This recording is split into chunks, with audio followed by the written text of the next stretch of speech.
Cell काम करना शुरू कर दिया है, और किस किस विभाग में क्या कुछ स्टेप्स है सर आगे चलने? पंजीयन विभाग में लोगों को अधिकाधिक सुविधा हो सके, लोगों को हरासमेंट से बचाया जा सके, इसके लिए हमारी सरकार पूर्णतः प्रतिबद्ध है, हमारा विभाग पूर्णतः प्रतिबद्ध है। और उसके लिए टेक्नोलॉजी को लिवरेज करते हुए हम बड़े बड़े फैसले और काम करने जा रहे हैं, और इसमें सभी को इससे लाभ मिलेगा।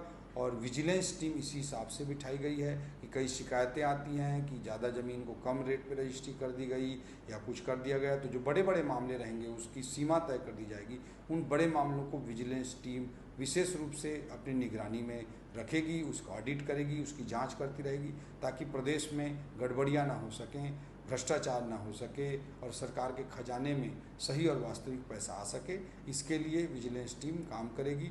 हमने बजट में भी स्पष्ट रूप से कहा है कि टेक्नोलॉजी को सभी विभागों में लिवरेज करते हुए काम किया जाएगा। पारदर्शिता लाने के लिए, गुड गवर्नेंस प्रोवाइड करने के लिए आदरणीय नरेंद्र मोदी जी से प्रेरणा लेते हुए हम विष्णुदेव शाह जी के नेतृत्व में हमारी सरकार और हमारे सभी विभाग आईटी टेक्नोलॉजी का अधिकाधिक उपयोग करके गुड गवर्नेंस को सुनिश्चित करने के लिए हर जगह काम कर रहे हैं। हम विजन डॉक्यूमेंट पर भी काम कर रहे हैं कि 2047 तक छत्तीसगढ़ को विकसित छत्तीसगढ़ में कैसे विकसित किया जाए। इसके लिए अमृतकाल छत्तीसगढ़ विजन @2047 हम बनाने पे काम चालू कर चुके हैं, और 1 नवंबर इसी साल 1 नवंबर 2024 को राज्य की स्थापना दिवस के दिन हम उसे छत्तीसगढ़ राज्य की जनता जनार्दन को भी समर्पित करने का काम करेंगे।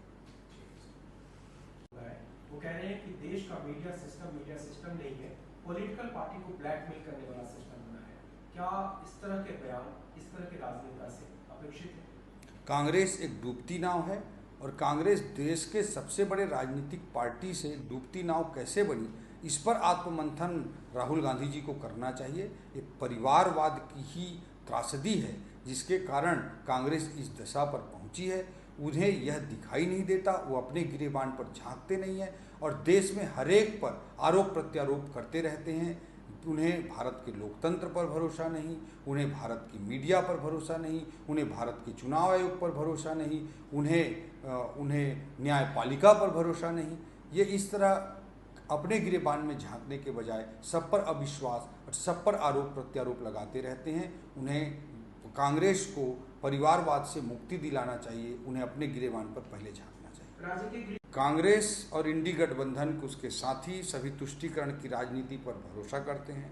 इनकी लीडर पार्टी कांग्रेस के लिए अगर मैं उदाहरण दूं तो हर पीढ़ी से हम कह सकते हैं कि तुष्टीकरण की राजनीति पर ही भरोसा करते आए हैं।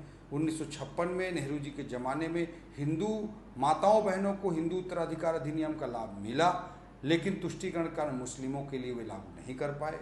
इंदिरा जी के ज़माने में गौ वंश की हत्या के विरोध में कानून बनाने के लिए मांग कर रहे लोगों पर संसद के बाहर गोली चलवाई गई। राजीव गांधी जी के ज़माने में शाहबानू का प्रकरण हुआ, जिसमें मुस्लिम पर्सनल लॉ पर एक शाहबानू एक माता जिसे तलाक दे दिया गया था, उसको महीना हर्जाना देने के लिए, उसको सहायता देने के लिए सुप्रीम कोर्ट ने आदेशित किया। उसे ऑर्डिनेंस लाकर, अध्यादेश लाकर बदलने का पाप अगर किसी ने किया तो राजीव जी ने अपने ज़माने में किया। सोनिया जी के ज़माने में मनमोहन सिंह जी के मुंह से कहलवाया गया कि इस देश के संसाधनों पर पहला अधिकार मुसलमानों का है। इस तरह से तुष्टीकरण की ही राजनीति करते आए हैं। आंध्र प्रदेश में आप कांग्रेस का घोषणा पत्र देखिएगा, जिसमें इन्होंने मस्जिदों के लिए बिजली बिल माफ़ करने की बात कही थी। जो मंदिर हैं, गुरुद्वारे हैं, वहाँ बिजली बिल माफ़ नहीं करेंगे, ये केवल मस्जिदों पर करेंगे। इन्होंने आंध्र प्रदेश के घोषणा पत्र में एक बार कहा था केवल मुस्लिमों के लिए हॉस्पिटल बनाएंगे।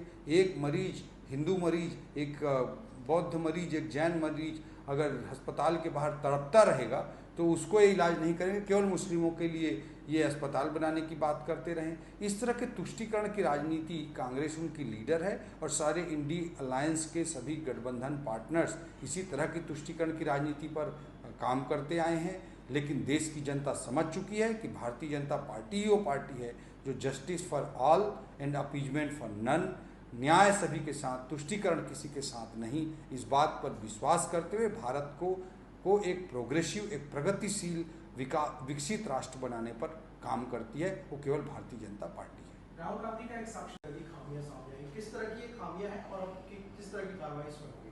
कांग्रेस ने हर जगह माफिया राज चलाया, रेत में, शराब में, कोयला में, पीएससी में, गोबर में, गोठान में। इन्होंने रायपुर के और शहरों के, अन्य शहरों के मास्टर प्लान तक को भी नहीं छोड़ा, वहाँ भी माफिया राज चलाया है।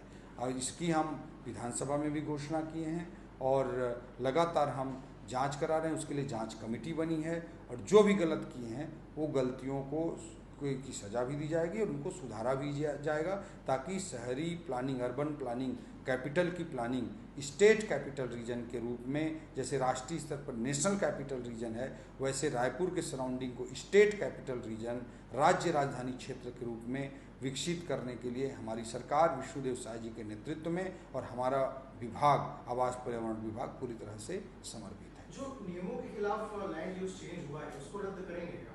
निश्चित रूप से सभी चीज़ों की समीक्षा की जा रही है, जो कमेटी गठित की गई है और जो भी गलत पाए जाएंगे उन पर कार्रवाई जरूर होगी।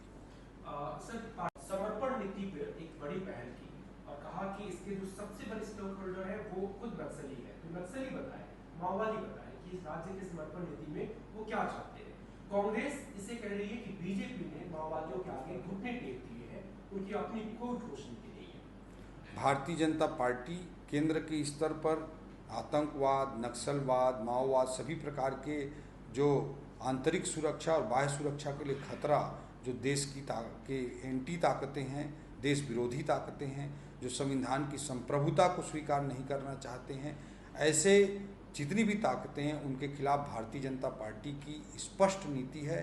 और छत्तीसगढ़ में भी आदरणीय अमित शाह जी के नेतृत्व में, आदरणीय विष्णुदेव साय जी के नेतृत्व में, आदरणीय हमारे गृह मंत्री जी के नेतृत्व में हमारी पूरी सरकार पूरी तरह से समर्पित है कि नक्सलवाद, माओवाद का समाप्ति करने के लिए पूरी तरह से तैयार है।